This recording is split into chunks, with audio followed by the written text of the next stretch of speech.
every little activity that we do and we don't do, whether you are in activity or in rest, whatever you are doing, be it whatever may be your age or your state of health, whether you are healthy or ill, everything boils down to how we perceive our energy levels.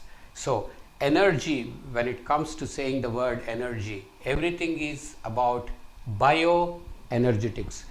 Bio, obviously the name is pretty self-explanatory. That's happening biologically in our bodies or any animal. And energy, energetics. So bioenergetics. What is the most important organ responsible, organelle rather, a small part of the cell? We have millions and millions of this, which we call as mitochondria. So in the mitochondria, we have talked a lot about this in our Metabolism Made Easy in the previous parts, and we're going to be talking a lot about this.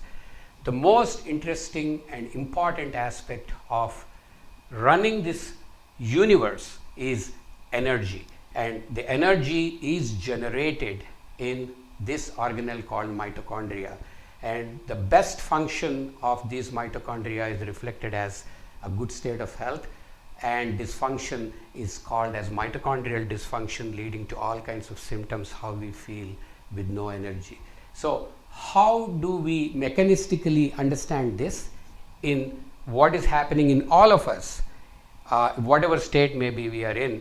To experience this, it's easy to make sure that you pay attention to certain things that we do, because the more energy you make in the body, how do you make energy? It's not just by always putting fuel into the system.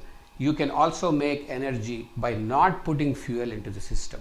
Imagine your mitochondria to be compared to a battery in a car or a powerhouse. These are like powerhouses, or you can even compare this to a furnace. So the fuel that you put, the food and the furnace. So the fuel that comes in and the furnace. So you need to put the right kind of fuel for the furnace to be operating for a longer time without having the need to constantly keep putting that fuel. Imagine you can put like wood sticks that burns very quickly, or you can put a big log of wood that burns for a longer time.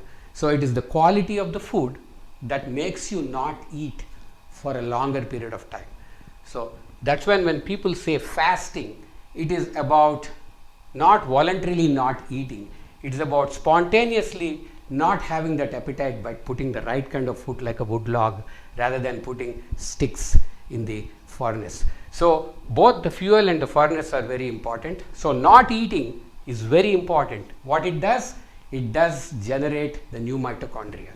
The mitochondria, which are the powerhouses, it does what is called as mitochondrial biogenesis. Genesis is the birth. So with fasting, which is spontaneous, you can make new mitochondria, which are the energy making organelles that you do. Because if you constantly feed, you are always using up the mitochondria.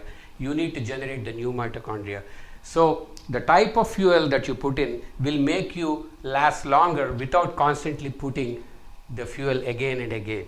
And the second thing is exercise. Exercise does mitochondrial biogenesis. So not eating that kind of foods that make you go longer spontaneously without voluntarily trying not to eat, and exercise. These are the three principal elements to understand and pay attention to improve your mitochondrial biogenesis, which is the primary source of energy in our body. To understand more and more about these intriguing facts mechanistically, please tune into Metabolism Made Easy. I'll see you very soon.